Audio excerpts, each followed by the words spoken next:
I was born January the 31st, 1925. I became 18 years old, and my twin brother had quit school and went and joined the Navy in Florida with the Navy Air Corps. I was drafted, and I was sent to Fort Jackson, South Carolina. Interviewed. They said, "You want the Army or the Navy?" I said, "I'd like to have the Navy. My twin brother's in the Navy." So I had a test. They said, "You can't pass because you have bad eyes. But we do have a Navy uniform. It's called the Seabees." I said, "What in the hell's the Seabees?" They said, "Well, you're in the Seabees." So I was transferred to Camp Perry, Virginia. I went through boot camp. And then I was transferred to Providence, Rhode Island. We were in the Seabees, what they call construction battalion, but we were assigned to the amphibious. So we built what they call rhinos. A rhino is about 2 football fields long. Each section of the rhinos are self-contained. No matter what they hit, they could never sink. We had 2 big Chrysler motors on both of them to steer them in. The reason for this, somebody came up with the invention, which is a great thing to do, is the LSTs carried tanks. The tanks could not go through the water, so they had these rhinos to marry up to the LSTs. When the jaws opened, we brought our tanks in and all the troops in, turned them around and went into the beaches. This is how we were doing for the invasion of Omaha Beach. And then our battalion shipped to England, and we were in Dartmouth College, which is like the Annapolis in America. So we got into our training. We had our rhinos. Then they told us that we were going to head across the channel, and our rhinos, we had 20 of them, which would be towed across the channel by ships.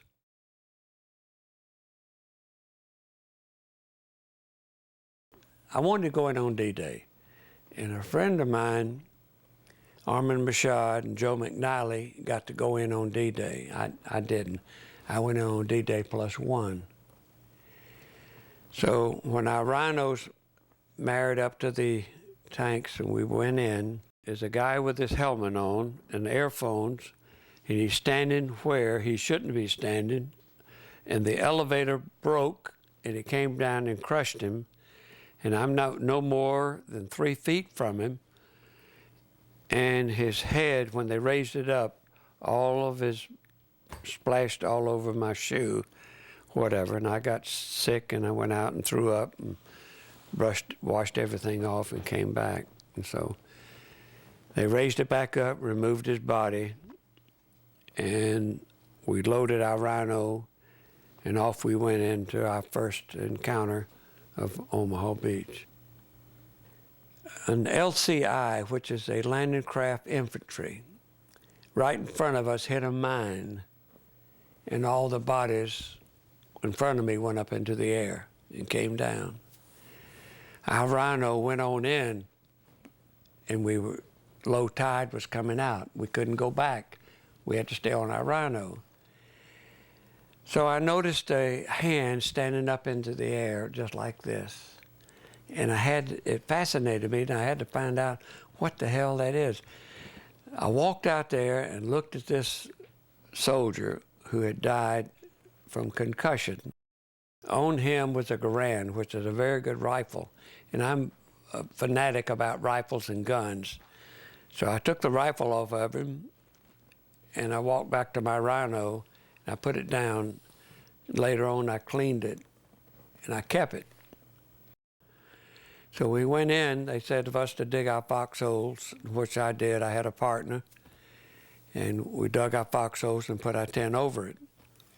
The next morning, I look out, there's a big tent put up. It was like the MASH unit. You could see them throwing limbs out of the tent and whatever and all that sort of stuff. So I got to see all that. There were so many dead soldiers and whatever on the beach that the guy asked us, bring our bulldozer. We kept a bulldozer on our Rhino to bulldoze the sand and whatever and take the bodies and put them into the sand, whatever, and they'd bury them later because the tanks and everything were running over all the dead. There was a lot of dead soldiers all over the beach. When the Rhinos came in, we couldn't go out. We had off duty, so I decided to go and look for souvenirs. So I'd go in and I'd see dead Germans. And I'd go and I'd take their wallets. I'd take their P-38s. I'd take the medals. And I'd take everything I could off of them.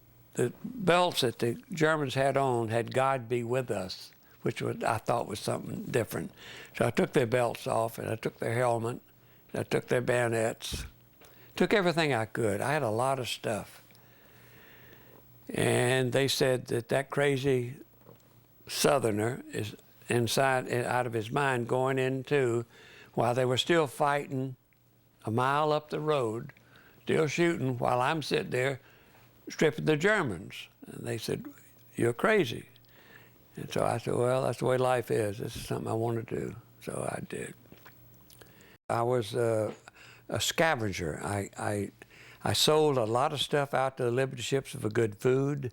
I traded medals from the Germans on the Liberty ships because they had food we did not. We had K rations, C rations, no good food. I got eggs. I got a lot of stuff that the people said, "If you want anything, Bill McKinney will get it for you. I guarantee you. He'll bring back stuff like you have never seen." I brought back all kinds of goods that we cooked on Omaha Beach there, on an open fire or whatever, that I got from Liberty ships because I traded all of my weapons and medals and stuff that they gave. I didn't let go of that P-38, but I did let them a lot of stuff. I got all kinds of knives and guns and stuff that I took off of these people. I mean, I stripped everything. They didn't have nothing left. I took off a wallet out of an officer that was just loaded with German marks. A big one, had 10,000 on it or whatever. Oh, whatever happened to that one, but. Oh, rings. I took diamond rings. I took rings off of their fingers too. I didn't cut their fingers off, but I did take the rings off, and I traded that too.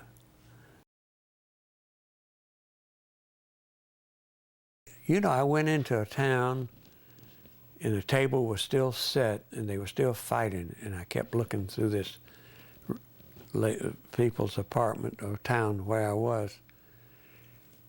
I'm the only one there, and they weren't shooting and firing no more than 50 yards from me. And here I am looking for souvenirs. God, why I never got killed, I never know. The only one, nobody else was left that beach. They were scared to death.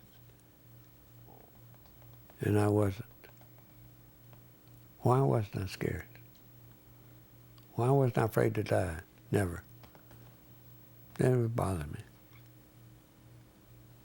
Well, never seeing anything like that as a young man and experiencing all of this fighting and the bullets and the guns and everything going off and all this, it was exciting. Not fearful, but excited. God, I said, I think this is great. Look at this, look at this, look at this. I just couldn't get enough of it. No one was allowed in this town, so Armin Machad speaks French. He said, "Bill, we trade cigarettes, and we got a black coat, and I put it on, and I put a black tam on my head, and we got right into this house, place that says out of bounds, whatever. So we went into the house of ill repute and whatever. But Armin told me, he said, "Now, don't speak one word of that southern voice of yours, period. I'll do the speaking in French." When we came out, I was yelling something, and then we got arrested. He said, "I told you not to open your mouth." I said, "I just wanted to say we had a good time, Armin," which we did. But I was always doing things like this because I could not keep from exploring things that I did. I don't regret any of it. I think it was a lot of fun for 18-year-old, 19-year-old kid to do these things, because you never know when you're going to meet your end. I made a mistake, and I saw a thing said Octunt Mines, and I saw a Bouncing Betty, which I knew had 3 prongs on it, which was taken off. So I picked up the mine, and I took it back. This time we'd already built tents. We had a bunk. So I put it under my bunk, and I hid my machine gun. I took the helmet, whatever. Next thing you know, there's an alarm going off, abandoned Section 5. There's a mine under Section 5. Will William E. McKinney report to the MA's office, you have endangered all the lives of everything. Come to find out that the Bouncing Betty had a nitroglycerin section into it that I didn't know about, which could have gone off and killed everybody there. So they told me, you're to clean the Commander Jardine's huts for 3 weeks, which I did.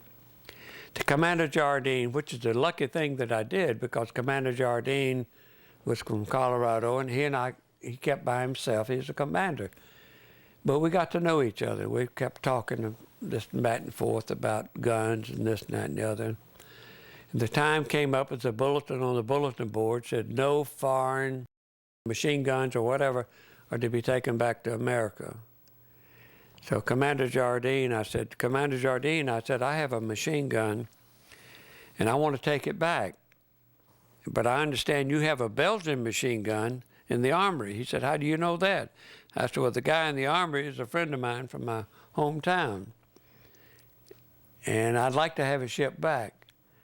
He said, well, I'll tell you what I want to do. Here's a note, take it back to the armory. They'll ship this back to you to Providence, Rhode Island, which when I got back to America, there it was.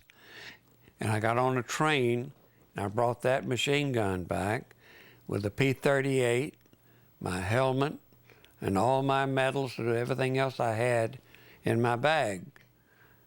So nobody ever stopped me, so I brought it back to Uncle Louis' farm. I set it up, and I got to shoot it and whatever, show him what it was. And then a friend of mine that owned a shoe shop in Spartanburg, South Carolina, asked me, would I please display that machine gun, the helmet, and all of my stuff in his window with a sign on there, Bill McKinney brought this back from the invasion of D-Day in France, which I did as a favor. And unbeknown to me, when I brought everything back to my house, I put everything on the back porch with the exception of my P-38 and my bayonet, and I took it inside. Next day, somebody had slit the screen and stolen all of my equipment, German equipment.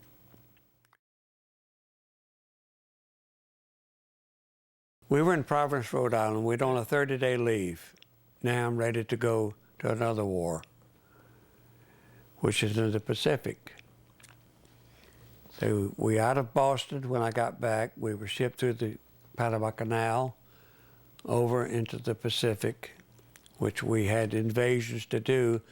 The invasions over there were different than Omaha Beach because we didn't have our rhinos. We had what we call pontoons, which is lifted up and on each side of an LST, on the left and on the right, 2 of them, which we would drop off and marry together and make a pontoon. So we did invasions there in the Pacific. The last invasion that we went into was Balikpapan, Borneo, which we were in on D-Day invasion on that, which was a big write-up for us because we had bullets coming at us and we dodged and all that sort of crap. But the Australian battalion took care of the Japanese in Balikpapan, Borneo. No Americans were there except the Seabees. I had a submachine gun that I'd got, Thompson machine gun that I'd gotten, and I also had 2 grenades. And as the Australians were advancing to the Japanese, we found this cave, and I told Armin, I said, I'm going to throw a grenade in this cave, and threw a grenade in. And then we went in and we saw all these dead Japanese, and I took my machine gun and sprayed all of them just for the hell of it, and picked up a lot of their souvenirs and junk and whatever. Picked up one of their rifles, and I don't know whatever I did with it. Right, I sold it to an Australian. The Japanese rifle, a pretty good rifle. Not as good as the Germans, but it was a good rifle. I found out that the 18th Air Corps was nearby, so I went over, and a sergeant, a gunnery sergeant, was a friend of mine I went to school with. So I told him, I said, look, on the B-29, I want to go on one of these missions. He said, Bill, I'm a sergeant, a gunnery sergeant, and I can't let you go on a B-29. They'll kill me. They'll put me in the brig. I said, well, could I go aboard the B-29? He said, yes. So I crawled through the B-29 all the way through the tunnel. I sat into the gunnery section, and I saw that there was a plate under the bottom for armor, one in the back. And I sat there with a machine gun, and I roamed it around like that. I said, God, I'd love to go on a mission with you. And he said, I can't do it, Bill. I'd be court-martialed to me to having a Navy CB going aboard a B-29. You can't do it. I said, okay. Germany surrendered, so they're having a celebration. And I told Armin, I said, hey, I'm not going to wait in all that line. Let's bust a hole in the side of the warehouse here and steal the beer. So I did. We were bringing out cases of beer, and a guard shows up with his rifle. He said, halt. And I looked at Armin, I said, I'm not staying here, Armin, I'm leaving. The guy said, I'll shoot you, and I said, go ahead. And I walked on off. Armin said, I'd never let him shoot you, Bill. I'd never let him shoot you. You kept on going, I got arrested. I got put in the brig. They wanted to know who that guy was, and he said, I never told him. He said, I'd never let him kill you anyway, Bill. I said, fine. So then we got ready to go into the invasion of Japan. And that's how he got out of the brig, and we went in together. He said, get ready for the invasion of Japan. So he said, none of us are coming back because these Japanese are fanatics. You ain't going to make it. So I said, well, this is the way life is. So we were out on our LSTs, and we were out 75 miles out of Japan. And the loudspeaker came on and said, hold off, because they just dropped an atomic bomb on Nagasaki or Hiroshima, whatever it was. Everybody said, what in the hell's an atomic bomb? We didn't have any idea what they're talking about. So I said, hold off anyway. They dropped another bomb, and they came back and said, the war's over, but we're going into Yokohama anyway. We went into Yokohama, parked in. They said, nobody's allowed off the ship. I told my buddy, I said, look, we've gone through 7 invasions. Ain't no way we jumping ship. We're going in to see what Yokohama looks like. And we did. We spent the night, and I came back out. My ship was gone. And I asked the guy, I said, where's LST? They said, it's going to head back to America, whatever. I said, I got to get aboard that ship. He said, what do you got to give me? I gave him all of my stuff that I got from the geisha girls and whatever, so I gave him everything. I said, go around the port side. My friends are bound to help us up on. They said, the officers, they came down there. There they are. They took me aboard. They put me in the brig. And I had to serve duty, doing the laundry duty and whatever, and all that sort of stuff. So everybody on the ship came down, wanted to talk to us, to ask us about how the girls were in the geisha houses and all that. And so we explained it all to them. I think they were just the greatest thing ever happened to me, whatever. as a 18-year-old or 19-year-old, whatever. I enjoyed it very much so.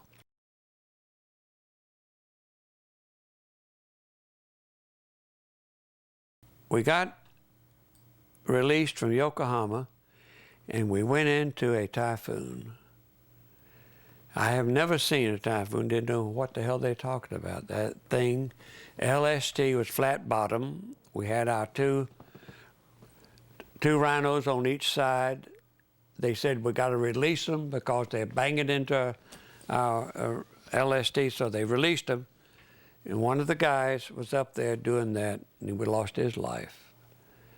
And we heard that we now, Mayday, Mayday, all ships get away from each other because of the typhoon.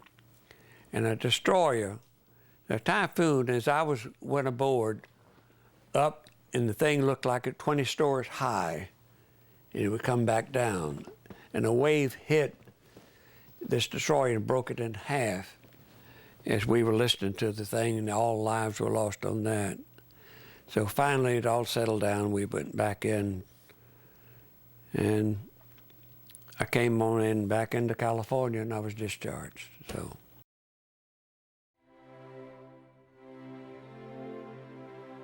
The only CB outfit entitled to wear the service ribbons for the European Theater, the Asiatic Pacific Theater, the American Theater, and the Philippines Liberation Campaign is a claim of the 111th NCB. This far-traveling outfit is the first armed forces unit to land in Normandy on D-Day, and then to earn a star for invasion activities in the Philippines. God bless the 111th.